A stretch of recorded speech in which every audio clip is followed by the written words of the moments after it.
Well, hello and welcome, students. This is me, your English teacher Harsh. और writing section हम कर रहे हैं और राइटिंग सेक्शन का हमारा लास्ट टॉपिक एक बचा हुआ है रिपोर्ट राइटिंग, जो हम आज करने वाले हैं। तो रिपोर्ट राइटिंग में बहुत सारी चीज़ों को ध्यान में रखना पड़ता है while you write a good report, और इन सब चीज़ों को ध्यान में रखने के बाद में जब हम रिपोर्ट लिखना स्टार्ट करते हैं तो हम सबसे पहले क्वेश्चन में ढूंढते हैं कि हमें रिपोर्ट लिखनी किस बारे में है। यानी कोई इंसिडेंट हुआ है या कोई प्रोग्राम हुआ है, कोई इनॉग्रेशन हुआ है, उसके बारे में रिपोर्ट हमें लिखनी है। वो हो चुका है कार्यक्रम पहले ही, और उसके बारे में हमें एज ए रिपोर्टर और एज एन एडिटर हमें रिपोर्ट करना है किसी को। इसलिए प्रिसाइजली शॉर्ट में हमें उन घटनाओं के बारे में लिखना है, एक रिपोर्ट हमें बनानी है। तो सबसे पहले हम उसका हेडिंग लिखेंगे, किस बारे में वो रिपोर्ट लिखी जा रही है। तो हमें जैसे क्वेश्चन दिया गया है कि एक रोड एक्सीडेंट हुआ है जो आपने देखा है, और आप टाइम्स ऑफ इंडिया के या जो भी न्यूज़पेपर है उसके एडिटर हैं, तो आपको रिपोर्ट लिखनी है इस बारे में, किस तरह से रोड एक्सीडेंट हुआ और क्या क्या चीज़ें वहाँ पर हुई, उसको आपको रिपोर्ट करना है, ताकि पढ़ने वाला ब्रीफली बहुत जल्दी ही समझ सके कि क्या वहाँ पर हुआ था एक्चुअल में। तो सबसे पहले आप हेडिंग लिखेंगे, अ रोड एक्सीडेंट, कैपिटल में आप लिखेंगे हेडिंग, और सेंटर में लिखेंगे, ये भी ध्यान रखना है, अ रोड एक्सीडेंट बाय लिख के आप अपना नाम लिखेंगे। और स्टूडेंट्स हम हैं, एग्ज़ाम हम दे रहे हैं, तो पेपर में जो नाम लिखा हुआ है वही जो क्वेश्चन पेपर में क्वेश्चन में जो नाम लिखा हुआ है, जैसे सौम्य लिखा हुआ है तो सौम्य आप लिखेंगे। और आपकी पोस्ट, आप रिपोर्टर हैं, एडिटर हैं, डायरेक्टर हैं, इंचार्ज है, जो भी है, तो हेडिंग अ रोड एक्सीडेंट बाय और सौम्य कोमा रिपोर्टर। देन आप लिखना शुरू करेंगे। तो जब भी आप रिपोर्ट लिखें, तो क्योंकि आप एक इंसिडेंट के बारे में बता रहे हैं, तो सबसे पहले आप उसकी डेट लिखें, आप कौन सी जगह पे वो घटना हुई है वो, और उसकी डेट लिखें। उसके बाद में आदर्श नगर 20 नवंबर 2020 की हम आदर्श नगर की बात कर रहे हैं, यहाँ पर ये घटना हुई है, और वो हुई है 20 नवंबर 2020 को। क्या हुआ है? A dangerous road accident took place, एक एक्सीडेंट हुआ है, खतरनाक एक्सीडेंट हुआ है लास्ट नाइट। कब हुआ है?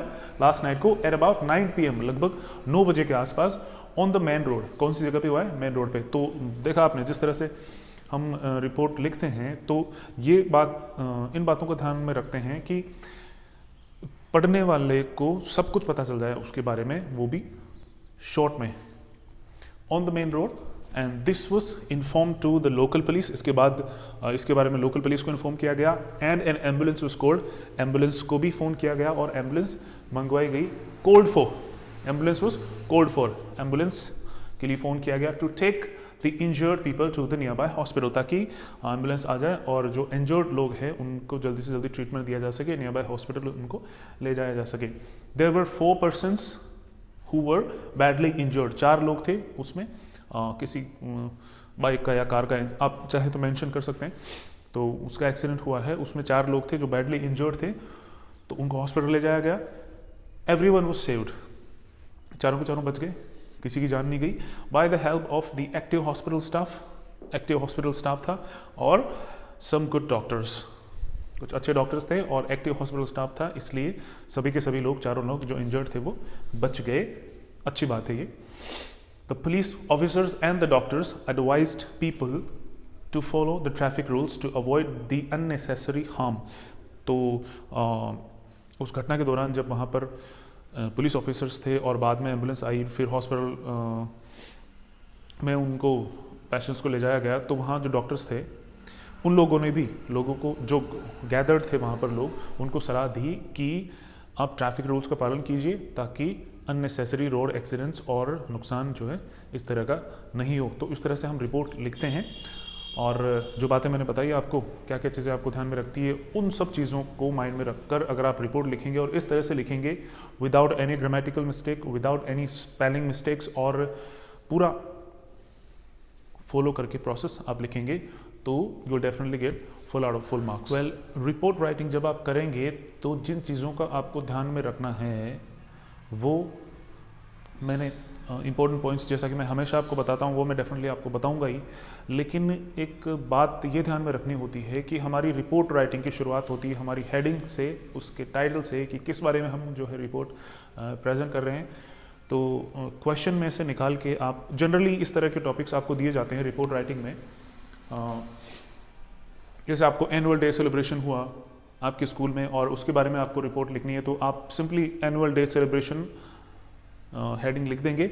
और ये सब चीज़ें जो मैंने लिखी है, आपको एक चीज़ ध्यान में रखनी है, जब आप रिपोर्ट लिखें एग्जाम में तो आपको ये जो हेडिंग्स हैं इनको कैपिटल लेटर्स में लिखना है। यहाँ मैंने नहीं लिखी है, आपको कैपिटल लेटर्स में इनको लिखना है। और आपकी रिपोर्ट का जो हेडिंग है वो पॉसिबली आप कोशिश करें एज शॉर्ट एज पॉसिबल, छोटा से छोटा लिखिए। जैसे मैंने यहाँ सिर्फ फ्लड या सुनामी या अर्थक्वेक ही लिखा है, या यहाँ मैथ्स क्विज ही लिखा है, तो जितना छोटा और समझने लायक हो सके उतना ही आप लिखें। Visit to a historical place हो सकता है आपने किसी हिस्टोरिकल प्लेस पर विजिट किया है और उस बारे में आपको रिपोर्ट लिखनी है, तो आप सिंपली लिख देंगे visit to a historical place और a visit to a historical place, या आप a visit, a school visit, a school tour, इस तरह से करके आप हेडिंग्स लिख सकते हैं। मैथ्स क्विज हुआ, साइंस क्विज हुआ, या जो भी आयोजन हुआ आपके स्कूल में, ब्लड डोनेशन कैंप लगा है, आई डोनेशन कैंप लगा है, फ्लड आया और आपको अब वो नुकसान हुआ जो है उसके बारे में आपको रिपोर्ट लिखनी है। सुनामी हुई, सुनामी आई, अर्थक्वेक कहीं हुआ और आपको उसके बारे में रिपोर्ट लिखनी है। तो इस तरह से शॉर्ट में आप जनरली इस तरह के टॉपिक्स होते हैं, और भी हो सकते हैं, लेकिन आप इनसे हेल्प लेके आप हेडिंग जो है बना सकते हैं। तो रिपोर्ट लिखते समय जो चीज़ें आपको ध्यान में रखनी चाहिए वो ये है, things to keep in mind. 10 चीज़ें हैं सिंपली। सीक्वेंस ऑफ इवेंट्स, जब आप रिपोर्ट लिखें तो ये ध्यान रखें कि आप जो इवेंट्स आप बता रहे हैं रिपोर्ट में, तो उनमें एक सीक्वेंस होना चाहिए कि सबसे पहले ये काम हुआ, सबसे पहले एक कार आई, सामने से एक स्कूटर आया, उस दोनों का वो कोलाइड हुए, उनका एक्सीडेंट हुआ, उसके बाद 2 लोग उसमें से गिर गए, वो इंजर्ड हुए, उसके बाद हमने पुलिस को फ़ोन किया, एम्बुलेंस बुलाई, फिर पुलिस आई। ऐसा नहीं होना चाहिए कि आपका एक्सीडेंट नहीं हुआ उससे पहले ही पुलिस आती, वैसे आती नहीं है तो सीक्वेंस होना चाहिए आपके इवेंट्स में, सीक्वेंस वाइज आप लिखेंगे इवेंट्स, तो समझने वाले को, पढ़ने वाले को आसानी रहेगी उस घटना के बारे में समझने में। दूसरी बात है the result of your research और रिकमेंडेशंस। आपकी जो रिपोर्ट है वो आपकी एक अच्छी खासी मेहनत का, एक रिसर्च का रिजल्ट होना चाहिए, या कोई आपको रेकमेंड करे, कोई ऑथेंटिक आपको रेकमेंड करे, कोई ऑथेंटिक पर्सन आपको रेकमेंड करे कि इस तरह की घटना यहाँ पर हुई है और आपको उस पर पूरा विश्वास हो। ऐसी बात नहीं है कि आप अपने मन से ही कुछ लिख देंगे और मनमाने ढंग से आप रिपोर्ट पेश कर देंगे, नहीं। जो रियल में वहाँ पर हुआ है, रियलिटी जो है वही आप लिखेंगे। अगर आपको पता नहीं है तो आप उसके बारे में रिसर्च कर सकते हैं और आप ओरिजिनल चीज़ें ही उसमें लिखें, फेक चीज़ें नहीं लिखें, झूठी चीज़ें उसमें नहीं लिखें, मनगढ़ंत चीज़ें उसमें नहीं लिखें। इस बात का आप विशेष ध्यान रखें। Written for a particular purpose, जो रिपोर्ट है वो एक पर्टिकुलर पर्पस के लिए लिखी जाती है।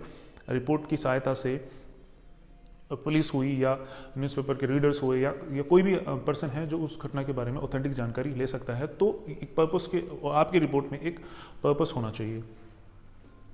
शॉर्ट डॉक्यूमेंट होता है ये एक, उस घटना के बारे में एक छोटा डॉक्यूमेंट होता है, तो इसे डॉक्यूमेंट की तरह ही लिखें। आप ज़्यादा स्पोकन लैंग्वेज का या बड़े बड़े सेंटेंसेस का आप यूज़ नहीं करें। वैसे मैंने नीचे लिखा भी है कि शॉर्ट सेंटेंसेस, आपको शॉर्ट सेंटेंसेस लिखने हैं, लंबे लंबे सेंटेंसेस नहीं लिखने, ताकि आपकी रिपोर्ट छोटी रहे, इतनी बड़ी नहीं हो जाए कि वो एक तरह से एक चैप्टर ही बन जाए, एक पूरा पन्ना भर जाए, इस तरह का नहीं। एनालाइजेस अ प्रॉब्लम और अ सिचुएशन, आपकी रिपोर्ट जो है एक कोई प्रॉब्लम है या कोई सिचुएशन है या कोई कार्यक्रम है उसको एनालाइज करती है शॉर्ट में, तो उसी तरह की आपकी रिपोर्ट होनी चाहिए कि उस कार्यक्रम को अच्छी तरह से एनालाइज कर सकें कम सेंटेंसेस में। सोल्यूशंस भी आप बताएंगे, अगर कोई समस्या है आपकी रिपोर्ट में तो आप लास्ट में जाके उसका सोल्यूशन भी बताएंगे, जैसा कि हमने इन चीज़ों के बारे में डिस्कस किया। और इनमें अगर आप कोई प्रॉब्लम है, जैसे फ्लड हुआ है, तो भविष्य में फ्लड आए नहीं या आए तो किस तरह के प्रिकॉशंस हमें रखने हैं, उन चीज़ों के बारे में कुछ छोटे मोटे सोल्यूशन 1-2 लाइन्स में आप लिख देंगे रिपोर्ट में। Clear and easy to read और अंडरस्टैंड, आपकी जो रिपोर्ट है वो आप उसमें इस तरह के वर्ड्स का यूज़ कीजिए और इस तरह की लैंग्वेज का यूज़ कीजिए ताकि it should be easy and clear to read, अच्छी राइटिंग हो और आसानी से पढ़ी जा सके। और हाँ, ये अंडरस्टैंड भी की जा सके लोगों के द्वारा। अगर किसी को समझ में नहीं आएगी तो कोई मतलब नहीं है रिपोर्ट का। उसके बाद शॉर्ट सेंटेंसेस आपको यूज़ करने हैं, रेलेवेंट इन्फॉर्मेशन देनी है आपको, फालतू की इन्फॉर्मेशन नहीं देनी, एक्स्ट्रॉर्डनरी चीज़ें आपको नहीं लिखनी, रेलेवेंट होनी चाहिए। जो चीज़ें आप रिपोर्ट में बता रहे हो वो उस घटना से संबंधित ही होनी चाहिए, बाहर की चीज़ें आपको उसमें ऐड नहीं करनी है। अब जो सबसे इम्पोर्टेंट चीज़ें हैं मेरे ख्याल से इन सब में, वो नंबर लाने के लिए आज से, वो ये आपको ग्रामर का ध्यान रखना है, सेंटेंसेस आपके करेक्ट होने चाहिए, ग्रामेटिकल मिस्टेक्स उनमें नहीं होनी चाहिए। उसके बाद स्पेलिंग्स भी आपको करेक्ट लिखनी है। मैं हमेशा कहता हूँ राइटिंग सेक्शन में आपको खास ध्यान रखना है कि जिन वर्ड्स का मीनिंग आपको खुद को भी पता नहीं है, बेहतर होगा आप उसका ऑल्टरनेट ढूंढ लें और कोई दूसरा वर्ड यूज़ कर लें जिसका मीनिंग आपको पता है। ऐसे शब्द आप इस्तेमाल नहीं करें जिनका मीनिंग आपको खुद को भी पता नहीं है और जिनकी स्पेलिंग भी आपको करेक्टली आती नहीं है। आप ज़बरदस्ती उसमें लिख दें और फिर अपने नंबर आप मार्क्स कटवा लें आप। तो स्पेलिंग्स करेक्ट लिखें और टेंस का विशेष ध्यान रखें रिपोर्ट राइटिंग में, क्योंकि आप पास्ट के इंसिडेंट्स के बारे में लिख रहे हो, घटना हो चुकी है और उसके बारे में आप बाद में जाकर रिपोर्ट कर रहे हो, तो ये पास्ट टेंस में होगा। और जनरली जो पास्ट की घटनाओं के बारे में और इवेंट्स के बारे में लिखा जाता है वो सिंपल पास्ट में लिखा जाता है, सिंपल पास्ट टेंस में आप लिखने की कोशिश करें। That's it. So this was it from the writing section, all the topics that are included in the CBSE syllabus this year of the chapters, both of the books and the writing section as well. Everything is finished, everything is completed. So revise by watching videos. My advice is this: revise it again and again, and have a written practice as well, so that you will be good at writing in the examination. Thanks for watching. Take care of yourself. Bye bye.